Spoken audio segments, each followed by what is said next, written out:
Majdanozi është ndërburimet më të pasura natyrore të apigeninës. Çdo gjetje e tij përmban një përqendrim të lartë të kësaj molekule, e cila shpesh nënvlerësohet sepse e shohim majdanozin si një shtesë dekorative në pjatë. Në të vërtetë është një mikrolaborator biologjik. Apigenina vepron në disa nivele shumë interesante: qetësimi i sistemit nervor, ajo lidhet me receptorët GABA në tru, ndihmon në relaksim, ul ankthin dhe përmirëson cilësinë e gjumit. Nuk është sedativ i fortë për një balancues i butë. Efekti antiinflamator redukton aktivizimin e citokinave inflamatore si TNFA, IL-6. Kjo është thelbësore për zorët, pankreasit dhe gjithë aksin imunitar. Antioksidanti i avancuar, neutralizon radikalet e lira, por më rëndësishme, aktivizon enzima mbrojtëse si glutationi, ndikim në qelizat kancerogjene. Apigenina ka treguar se mund të ngadalsojë proliferimin e disa qelizave tumorale dhe të nxjisë apoptozën, vdekjen e programuar qelizore. Këto janë kryesisht studime in vitro dhe nuk zëvendësojnë trajtimet mjekësore.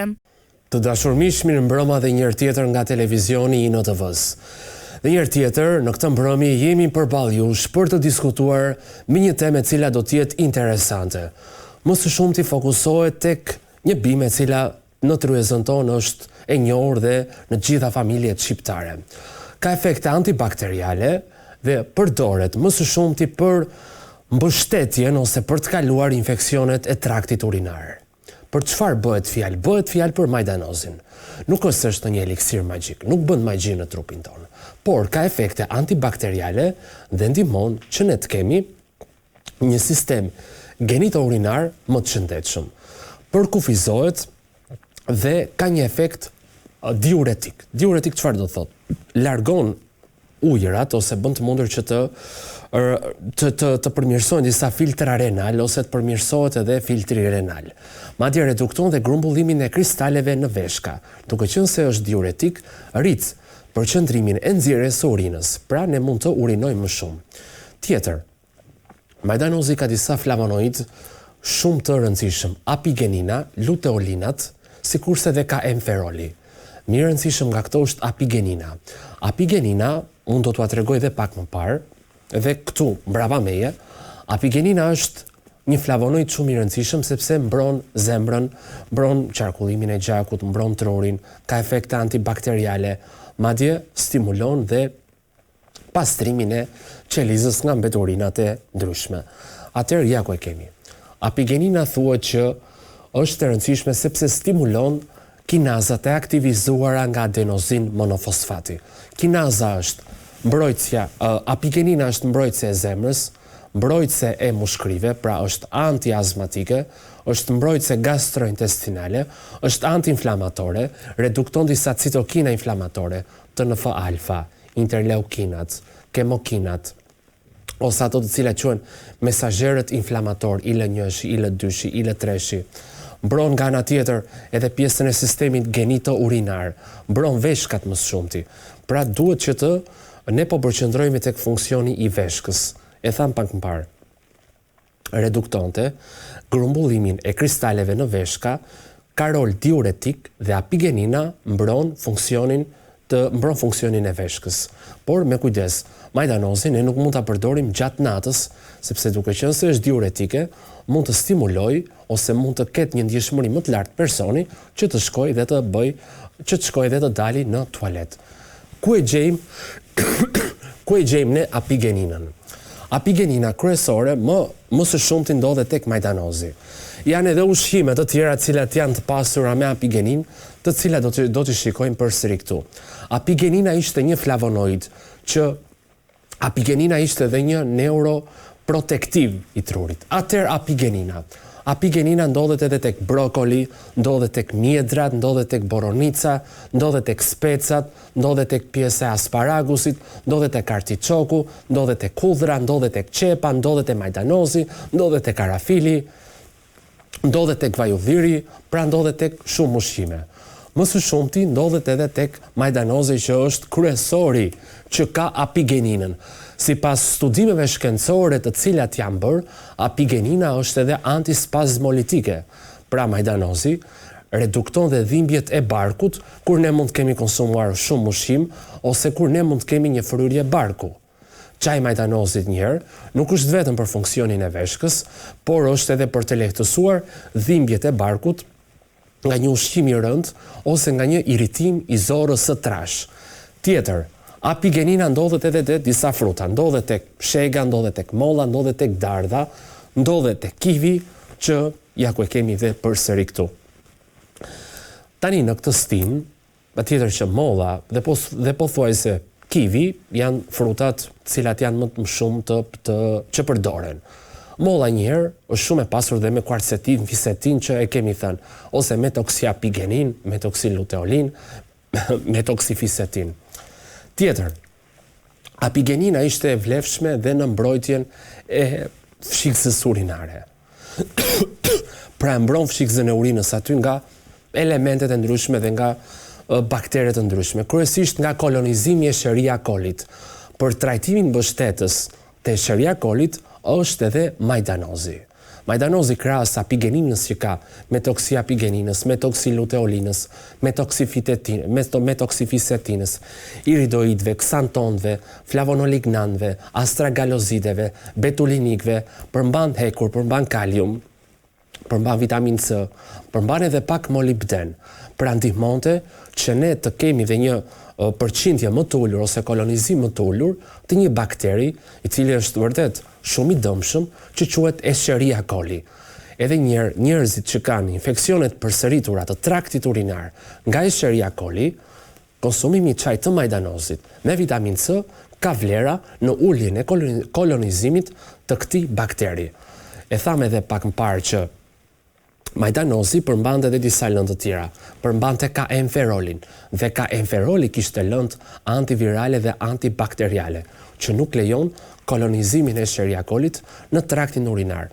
Dhe kështu përmirësohet djegja e urinës, përmirësohet dhe një urinim i shpesht, përmirësohet edhe reduktohen edhe mundësit që ne të zhvillojmë kristale ose që të zhvillojmë gur në pjesën e veshkës.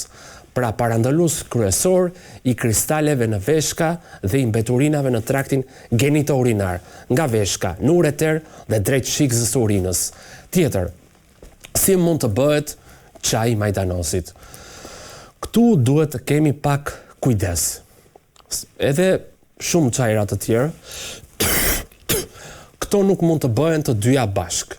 Pra, nëse ju bëni zjerjen e të dyjave bashkë, edhe të majdanozit, edhe të ujit, shumë flavonoid, shumë izoflavone, metilflavone, nuk funksionojnë siç duhet dhe denatyrohen. Ato mund të bëhen duke zier njër ujin fillimisht. Pra zihet njër uji 5 deri në 10 minuta, ose vlohet, më pas hiqet dhe si përshtohet rreth një lug gjell majdanoz ose rreth 10 fije majdanozi, ku mund të jetë i freskët edhe i thatë. Lihet aty rreth 5-10 minuta, më pas skullohet dhe mund konsumohet si çaj me limon, mund konsumohet me mjalt, por më shumti unë jam tek limoni. Mund t'i kombinoni dhe me dyja, limon dhe me mjalt. Dhe nënat shtatzan nuk mund ta përdorin, sepse shkakton kontraksione uterine dhe mund të rrisi një lindje të parakoshme. Pra mund të bëj dëm me pak fjalë, sepse rrit kontraksionet e muskulaturës së uterusit. Duke qenë se mund të rrisi kontraksionet muskulare, nga ana tjetër ne mund të kemi efekt negativ. Pra kujdes, nënat shtatzën nuk mund ta përdorin si çaj organik ose si çaj mbështetës për një infeksion të traktit urinar. Është shumë e rëndësishme kjo të vlehet edhe të theksohet. Si çaj nuk mund të përdoret më shumë se sa 1 deri në 2 filxhan në ditë dhe mund të përdoret në mëngjes pas ushqimit ose në drekë. Edhe një herë tjetër, nga personat të cilët kanë probleme me prostatën, sikurse e thash edhe për nënat shtatzan, që nëse mund të përdoret, mund të shkaktoj kontraksione të muskulaturës. Persona cilët kanë hipertrofi, adenoma, problematika me prostatën, para gjumit, këtë lloj çaj nuk mund ta përdorin, sepse duke qenë se ka efekt diuretik, pra ndihmon dhe stimulon nxjerrjen e urinës, atëherë mund të kenë efekte të kundërta dhe mund të kenë problematika përsëri me prostatën. Është i mirë tek ata persona që trupi i tyre mban lëngje, grumbullon toksina, pa pastërti, dhe është një bim shumë e mirë edhe për të ndihmuar trupin ton që të drenazhoj ose që të ketë një drenazhim më të mirë dhe të lëngjeve të trupit. Stimulon sistemin limfatik, stimulon muskujt e zorës, stimulon dhe pjesën e acidit kloritrik. Tjetër, ku ndodhet apigenina? Ndodhet edhe tek kamomili, por ndodhet edhe tek artiçoku. Artiçoku është një bimë tjetër e cila ndodhet në Shqipëri, madje quhet edhe argjinare, që ka dhe luteolin, ka fisetin, ka silimarin, ka silikristin, silibinin. Ja ku jemi. Artiçoku mund të bëhet i gatuar me gjell, mund të bëhet në supë, pra ka luteolinën, apigeninën, silibininën, silikristinën. Silikristina dhe silibininat janë shumë të rëndësishme sepse ndihmojnë transulfatazat, acetiltransferazat, glicin acetilazat në mëlçi ne këto toksinat i bëjmë të tretshme në ujë dhe të ndihmohet funksioni i mëlçisë. Kamomili, argjinaria, sikurse dhe majdanozi janë shumë të pasura me apigenin, që apigenina është molekula kryesore që këto tre bimë kanë dhe fal apigeninës, veshkat nuk mund të grumbullojnë ose nuk mund të krijojnë aty kristale të ndryshme, reduktohet dhe kolonizimi i Escherichia colit, që ishte një bakter vërtet shumë i dëmshëm që përqendrohet në traktin genito-urinar. Ishte mbrojtës madje dhe i pankreasit. Pra ka dhe efekte antidiabetike. Ruan qelizat e kuqe të gjakut, është edhe neuroprotektiv i trurit, stimulon dhe prodhimin e oksidit nitrik në endotel. Endoteli është stresa e brendshme të gjakut, oksidi nitrik është një gaz që nuk lejon kontraksionet ose që nuk lejon ashpërsimin e kapilarëve ose të endëve të gjakut. Këtu kemi mushkërit, kemi zorët, kemi zemrën, kemi endë të gjakut, kemi pankreasin, kemi mëlçin, kemi eritrocitet, kemi dhe pjesën e strukturës kockore që ishte dhe mbrojtës i pjesës së kockës. Prandaj, nënat shtatzan nuk mund ta përdorin, sikurse dhe personat që kanë problematika me prostatën, sepse ka efekte diuretike dhe mund të provokojë urinime. Tjetër, apigenina ku përdoret? Apigenina është edhe si suplement, por unë nuk u këshilloj si suplement, pa miratimin e mjekut ose pa miratimin e profesionistit mjekësor. Apigenina është shumë e mirë të përdoret, por gjithnjë me këshillimin e dur të profesionistit mjekësor. Pra, nuk mund të kaloni dozën më shumë se sa 1 deri në 2 filxhan në ditë të çajit të majdanozit dhe ka më shumë vlera në trajtimin e traktit urinar, kur ne kemi Escherichia coli ose kur ne kemi grumbullim të kristaleve në traktin genito-urinar, në strukturën e brendshme të veshkave. Apigenina tjetër ndodhi tek kamomili dhe tek argjinaria. Prandaj, mos e harroni çajin e majdanozit që mund të ketë efekte përmirësuese dhe mbështetëse në trajtimin e infeksioneve urinare të vazhdueshme. Edhe një herë tjetër, nënat shtatzan nuk mund ta përdorin ashtu sikurse dhe personat të cilët mund të kenë problematika me prostatën, sepse është diuretike dhe mund të shkaktojë problematika të ndryshme. Dëgjojeni këtë emision me kujdes dhe asnjëherë mos e përdorni si metodë kryesore për të parandaluar ose për të trajtuar një sëmundje. Vërtet e ndihmon trupin, por është mbështetëse.